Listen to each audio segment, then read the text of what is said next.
Bonjour à tous, je suis Hervé Ballot. Bienvenue dans ce moment d'ouverture de nos cœurs, de notre esprit, de notre mental à l'infini. Le yoga est une science antique d'autoréalisation et de réalisation en Dieu. Le mot yoga en sanskrit signifie unité, union, unicité. Le yoga consiste en reporter notre attention et notre conscience à se reposer dans sa nature spirituelle essentielle. Le yoga donc est de connaître notre nature spirituelle, en faire expérience, l'étudier et vivre en harmonie avec celle-ci.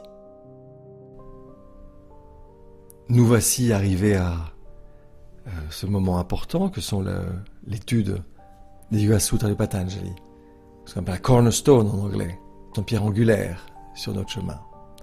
Patanjali était un scientifique qui vivait dans les environs de 500 ans avant la naissance de Jésus-Christ, dans une période particulièrement sombre pour notre planète, pour notre système solaire, dans lequel notre système solaire était assez loin du centre de gravité de la galaxie, et dans lequel la matière couvre particulièrement la conscience, et donc la conscience des êtres humains est particulièrement voilée, et par ce voile profond, la compréhension profonde des concepts des Védas devenait très difficile. Donc les maîtres de yoga avaient du mal à pouvoir transmettre de manière verbale simplement leurs connaissances à leurs élèves, car chaque maître avait peu d'élèves, et l'élève lui-même répétait à ses propres élèves quand il devenait lui-même un maître.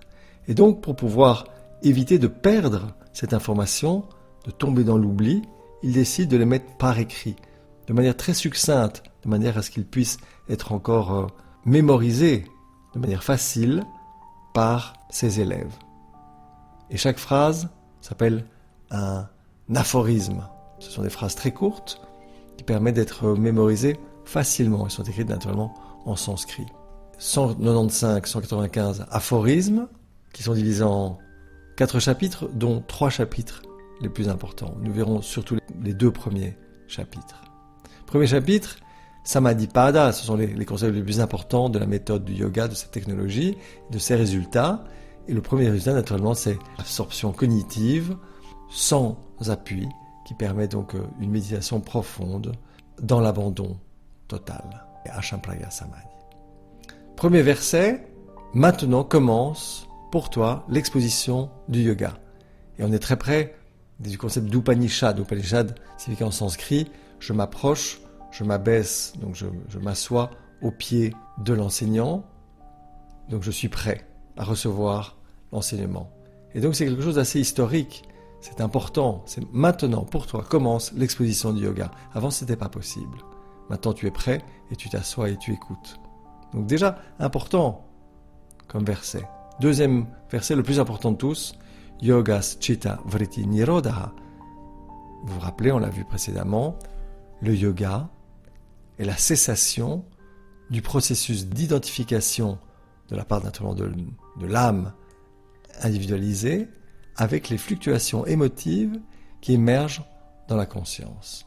Donc le yoga c'est ça, c'est de freiner ou faire cesser ces fluctuations, faire que le petit singe qui hurle et qui saute dans sa petite cage se calme et écoute et surtout puisse accepter de s'asseoir.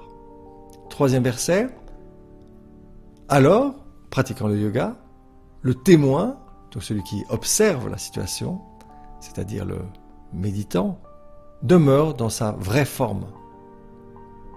Quatrième, sinon, il y a identification de l'âme individualisée avec les fluctuations émotives qui émergent dans la conscience. Donc, à droite ou à gauche. On passe directement au 12e, les autres sont importants, mais aujourd'hui, nous voulons parler des aphorismes les plus importants. 12e aphorisme, sutra, grâce à la pratique constante et au détachement, on l'a vu précédemment, abhyasa, la pratique constante, et vairagya, le détachement, émerge la cessation de l'identification de l'âme individualisée avec les fluctuations de la conscience. Pratique constante et détachement. 14e, cependant, cette pratique devient fortement stable si elle est effectuée sans interruption, premièrement. Deuxièmement, avec fermeté, correctement, avec référence et pour une longue période de temps. Donc en fait, il ne suffit pas de le faire de manière ponctuelle, mais il faut le faire sans interruption, fermement, correctement, parce que si on le fait sans interruption, de manière stable, etc., mais de manière incorrecte, ça ne marche pas. Avec référence, pour qu'il porte le message, et pour une longue période de temps. 20e verset. Pour les autres yogis, toujours, arriver à l'absorption cognitive, la méditation la plus profonde, disons, pour simplifier, est précédée par la pratique de la dévotion intense, premièrement, du courage, d'une présence d'esprit, de la méditation elle-même et du discernement. Donc ce sont les 5 qualités pour obtenir et arriver à cette méditation profonde et cette absorption cognitive. Dévotion intense, discernement, courage, présence d'esprit et la méditation elle-même qui est nécessaire. 21. Pour les pratiquants qui sont totalement déterminés, la réalisation est imminente. Asana, imminente. Concept qui arrive comme un voleur pendant la nuit. Ça peut arriver à n'importe qui, rapidement, parce que nous ne connaissons pas notre passé, nous ne rappelons plus notre passé. Cette illumination peut être imminente et est imminente. Verset 22. Ainsi, l'élément déterminant dans la rapidité de l'obtention de l'absorption cognitive est la pratique du yogi, qui peut être faible, modérée ou intense. Tu choisis de le faire de manière faible, modérée ou intense. Les résultats seront proportionnels. Verset 23. En revanche, avec l'abandon au divin, donc l'abandon de l'idée d'être séparé de la conscience la plus pure, et donc de l'amour, et donc de Dieu, pour l'appeler Dieu, on obtient l'absorption cognitive avec grand succès. Donc, la chose la plus importante, c'est l'abandon, le fait de letting go, abandonner, mais en agissant. Action dans l'abandon. Verset 27, la parole vak qu'exprime cette conscience qui entre en manifestation est le son mystique Om. Et on le retrouve enfin, A-O-M, tout ce qui est créé, maintenu et détruit à chaque instant, à chaque endroit de l'univers. Donc ce spectre électromagnétique qui nous transperce, qui est la source, le support et la substance de tout ce qui est dans l'univers, à chaque instant, depuis le Big Bang. Verset 30, il existe 9 dispersions qui empêchent de cultiver la conscience du moi majuscule profond. Nous pouvons reconnaître dans notre vie, elles sont la maladie, l'apathie, le doute, énorme obstacle à l'élévation spirituelle, la négligence, l'indolence, l'attachement aux 5 sens, donc le fait de satisfaire les plaisirs des sens, uniquement pour les satisfaire et sans autre but, la fausse perception, donc la confusion philosophique, l'incapacité de se concentrer et l'instabilité dans la pratique. Donc en fait, beaucoup de personnes essayent de faire quelque chose mais se sentent installées, sont incapables de se concentrer. Parce que la concentration se développe dans la technique de la méditation, dans ce concept qui sont exprimés dans les yama et niyama et dans la définition du yoga. Et un est la capacité de se concentrer, rester stable dans la pratique. Mais ne pas avoir une confusion philosophique, c'est-à-dire pouvoir avoir un mental qui permette de ne pas être un prisme qui déforme trop la réalité. Donc éviter la fausse perception. Il y a trop la négligence, l'indolence, mais le doute est le premier, avec la maladie, est le premier obstacle.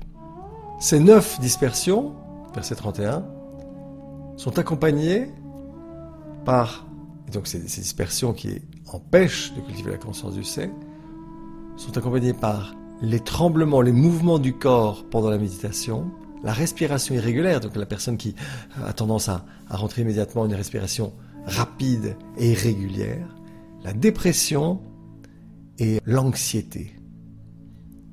Et là, on se retrouve face à face avec notre humanité. Donc, 9 dispersions plus 4, dépression, anxiété, respiration irrégulière. Impossible de rester assis quand on médite parce que le corps commence à envoyer des flux électriques, des douleurs. Donc, impossible d'aller plus loin. Le yoga propose différentes technologies, les 8 branches du yoga, dont les asanas, c'est-à-dire apprendre à utiliser son propre corps.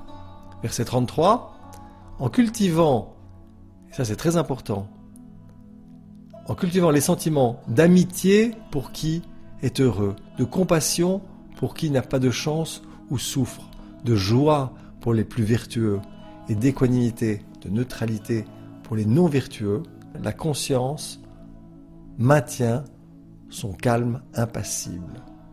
Donc ce lac d'huile, ce singe qui se calme, qui s'assied pour pouvoir accepter de méditer. Donc on change de comportement, amitié pour qui est heureux, compassion pour qui souffre, joie pour les plus vertueux, ceux qui arrivent à appliquer les grandes règles universelles, et simplement équanimité pour les non vertueux. Donc c'est pas le fait de devenir critique ou négatif ou de jeter la pierre à qui n'est pas... Non, équanimité, neutralité. Et c'est une grande force. Dernier verset, il est très très très beau. Exactement comme le cristal, c'est le verset 41, exactement comme le cristal peut prendre la couleur ou la forme des objets qui l'entourent, l'absorption cognitive se produit quand, étant réduite avec tous les moyens qui existent et que propose le yoga, les fluctuations qui émergent émotives, qui émergent dans la conscience, d'un côté qui connaît, de l'autre côté ce qui est connu et leur relation, c'est-à-dire l'action même de connaître, deviennent la même chose, deviennent une chose unique. On ne peut plus les distinguer parce que c'est la même chose. C'est le Père, le Fils et le Saint-Esprit qui deviennent une chose unique dans l'union. Union, yoga. Je vous propose de réécouter ces concepts. C'est vraiment le manuel d'utilisation, le mode d'emploi de l'être humain. Comment fonctionne l'être humain et comment reconnaître ce qui se passe. Donc en observant nous-mêmes nos comportements, nous pouvons agir en appliquant une technologie. Et la technologie, c'est quelque chose qui est mesurable, qui a des résultats mesurables. Donc en résumé, nous voyons qu'il y a des obstacles à ce qu'on appelle l'absorption cognitive profonde, le fait de pouvoir arriver à ce samadhi profond, et donc de pouvoir freiner complètement l'agitation émotive qui se génère dans le mental et dans l'aspect le plus profond de l'être humain. Pour éviter ces dispersions, c'est simple, il suffit d'être totalement déterminé, le faire une pratique constante avec un non-attachement au résultat de l'action, s'abandonner à l'aspect plus divin, au plus élevé, donc ça s'appelle les Jvara Pranidham, et le fait de le faire sans interruption, avec fermeté, correctement, et pour de longues périodes de temps. Très simple, il suffit de l'appliquer. C'est une technologie. Bonne méditation.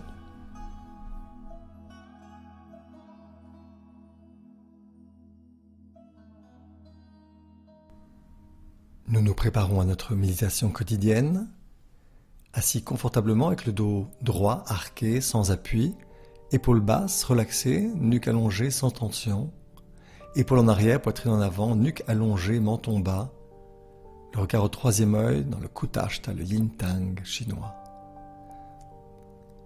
Avec la langue, prenons Ardha Keshari Mudra, la pointe de la langue dans la partie molle du palais, légèrement. Abandonnons notre respiration à ce rythme naturel, sans le contrôler. Maintenant, entrons à l'intérieur. Ouvrons notre cœur et notre esprit à l'infini, à la pure conscience omniprésente. Nous y sommes immergés. Elle s'exprime en nous, autour de nous, à travers nous, dans tout et tous ce qui est. une seule vie, une seule présence, une seule puissance, une seule réalité unique connue sous tant de noms, esprit absolu, conscience, sagesse, Dieu, Purusha, Ishvara, Allah, Jéhovah, Rama, Satanamaha. Cette réalité est la source, le support et la substance de tout et tous ce qui est dans l'univers, partout et à chaque instant. Nous en sommes la manifestation. Reconnaissons que précisément ici où nous sommes, juste maintenant, à ce moment précis, cette réalité est totalement présente, pleinement éveillée et active à travers nous. Prenons conscience et rappelons-nous que nous sommes comme des vagues sur l'océan de cette conscience divine.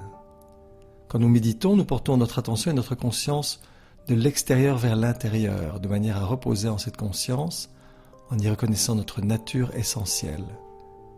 Nous tournons simplement notre attention de la périphérie de notre conscience vers la profondeur au fond de nous, comme les vagues retournent vers la mer. Prenons conscience de notre respiration, observons son flux naturel. Inspirons et expirons profondément. Inspirons, chantant mentalement le mantra Hang, l'énergie monte.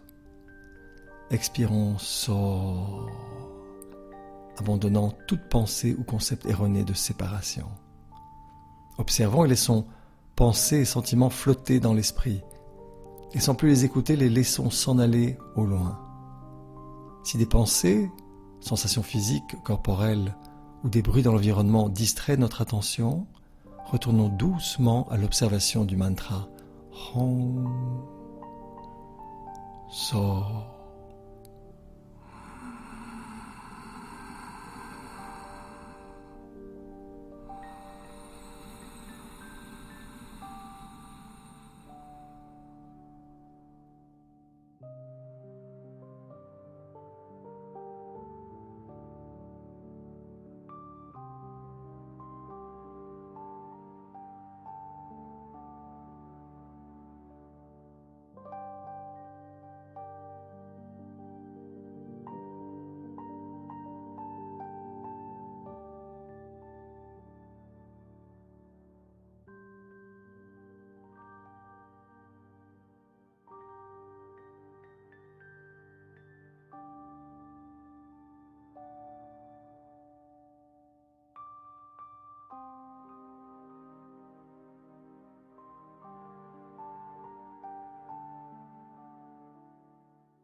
Détachons notre attention du mantra et du mouvement de l'énergie, du prana, du chi.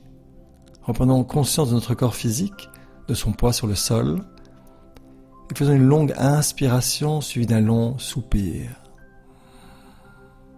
La paix émane de l'essence de notre être et envahit notre mental, notre nature émotive et notre corps physique.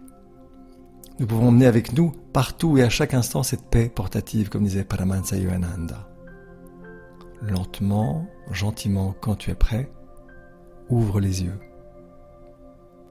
Maintenant que nous reposons dans cette paix, laissons-la s'épancher vers l'extérieur, comme grâce pour tous les êtres, partout et à chaque instant. Que ta lumière intérieure illumine le monde et rappelle-toi de porter dans le silence de ton cœur paix et joie à tous ceux que tu rencontreras. Namasté.